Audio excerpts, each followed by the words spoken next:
Do you know why a lot of these YouTube channels are basically about cryptocurrencies or Ethereum cryptocurrencies? It's not what you think. In a lot of digital age cryptocurrency markets, there'll be a lot of hype, people promoting, or even the usual CEO interview, or even the other investment opportunity. Well, you know what I mean. Basically, in the age of digital media, there is a lot of investment opportunities, the usual market availability, but a lot of these channels, they're kind of suspicious. Suspicious is one way of saying it, right? Well, if you ever wonder why all these channels are suspicious, you could say, voila, because a lot of these channels are not what you think. A lot of these channels has no videos, maybe one or two, no subscribers, maybe a few thousand or hundreds if they're lucky. But if you check all the channels, you'll realize that most of them are about the cryptocurrency market. And what's all of them commendable about those marketplaces? Well, you could say that the markets are all live streamed. These are scams, very much so. They're more popular these days because of the cryptocurrency. Well, no, ever since the crash, they're not getting popular. But in the day, they were very popular in that you could get a few $1,000s easy out of them. And the issue with these types of scams is that they're not easily detectable, especially in the era where you could steal hundreds of YouTube channels by simply phishing them out of the gutters of YouTube. The issue with these types of scams is that the marketplace for these types of scams are dangerous, especially when you could hack and phish them out of the hardworking creators of these YouTube channels. Most of them aren't even cryptocurrency related until they got hacked. And why did they get hacked? Well, most of the people who hacked them isn't here for the money or even here for the various dollar signs that you could hear in the eyes. No, they're here because they want to sell those hacked accounts. You could even find a black market of them somewhere. The thing about these hacked accounts is that they're basically used for criminal activities. In this case, scams, because hopefully by using throwaway stolen accounts, you could basically hope that law enforcement has a harder time trying to track you, because the account is basically, well, they change the username, the emails are under a different name. And I like to point out that this is no longer the case. People will get hacked via the wallet.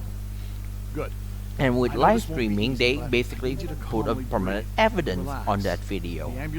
Now, about these type of live stream scams and why it affects creativity, it's because a lot of these videos are artists, designers, content creators, basically, even music artists. Why does it harm them? Because you just stole their only way to make money, to help them continue their passion of designing, creating. And in the art of cryptocurrency, you're basically stealing their money too. I need you to stay awake. The issue with these types of scams is that they're not specifically targeting the person watching it. They're targeting the audience that they used to attract, in the hopes that they have so many channels that the viewer has followed that they would not remember what they followed. But the other issue with these types of scams is that by stealing the account, your account will be deleted, hacked, locked, or even missing, because sometimes the hacker or scammer, in this case after they bought it, would delete the YouTube channel to erase evidence. The other type of issue is job phishing. What is job phish? Well, job phish is a scam where artists, designers, and a lot of people are tricked into working into a fake company. In this case, Matt Bird is supposed to be the new age of the BBC report says is something about a revolutionary company about designers. But the issue is that nothing is real. The company was fake. Everything is fake. From the board of directors to everything, to the owner. Everyone's fake. There's nothing real. Most of the people in that picture of the profiles of everyone who worked there are fake. And do you know what more outrageous of it? It targets new and upcoming designers, people who would have revolutionized the design industry. And this scam, this con, they basically stole your designs and probably sold them for as NFTs in this modern age. The issue with these type of scams in this digital age of coronavirus and Zoom calls is that they're basically very good at tricking people into believing what they want you to believe. Especially in the age of cryptocurrency, technically, if they're stupid enough to believe it, is that you get paid by cryptocurrency. But in this case, it's cold hard cash, but they're not in a permanent full-time basis. So it's hoping that by making them as part-timers, they won't question why money isn't being funneled into their accounts as paychecks, because they're still part-time. Their designs might not be well liked or even adopted or even maybe approved by the company. It's hope that these type of job fish scams is to make as much content and make money out of them by not paying the workers. But in this case, it got leaked because someone noticed it. Now, in the era of creativity, cryptocurrency, NFTs, they're interconnected, especially for games. Crowdfunding is one way that game developers would design, develop, and create the game that they want. The issue with this type of scam is that independent developers will be hurt because they can't prove and make products. Why? They don't have any capital to start with.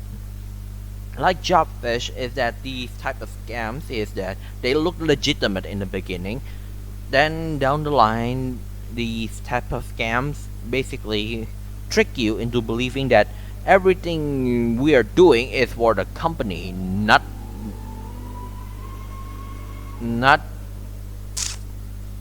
well, most game developers are doing it for themselves too, basically to have work, but you know what I mean.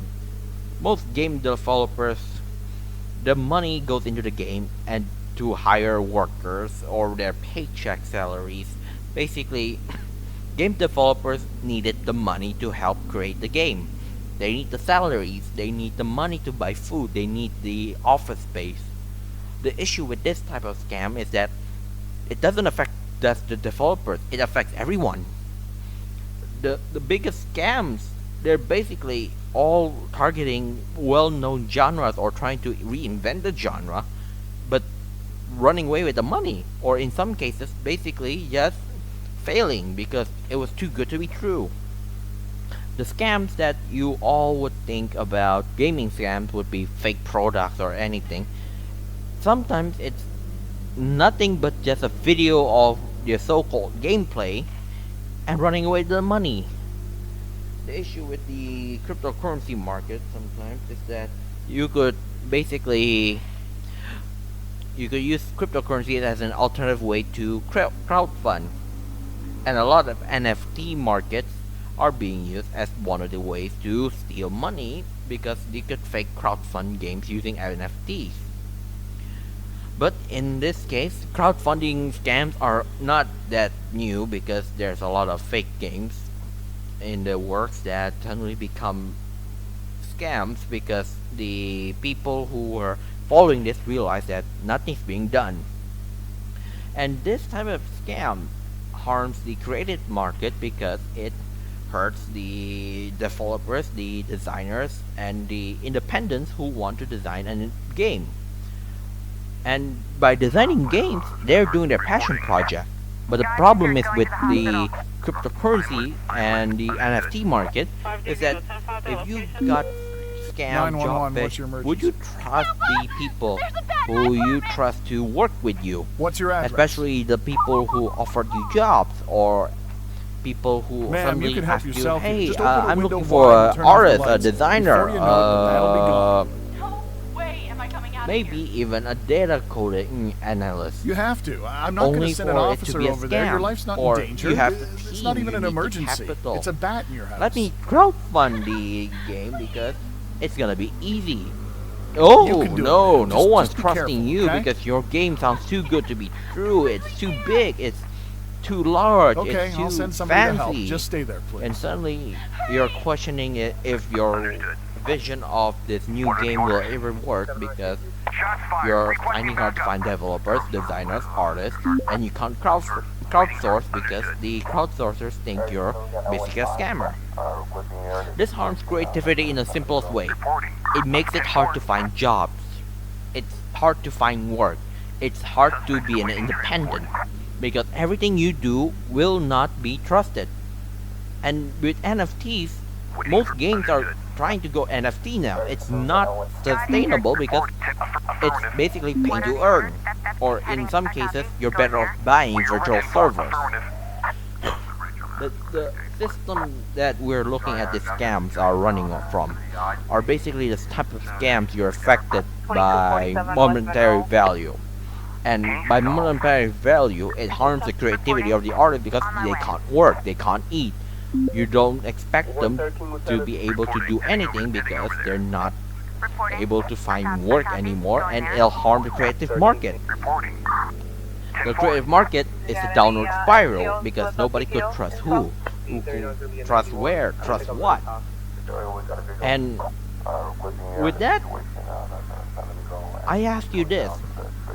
Do you trust some random company?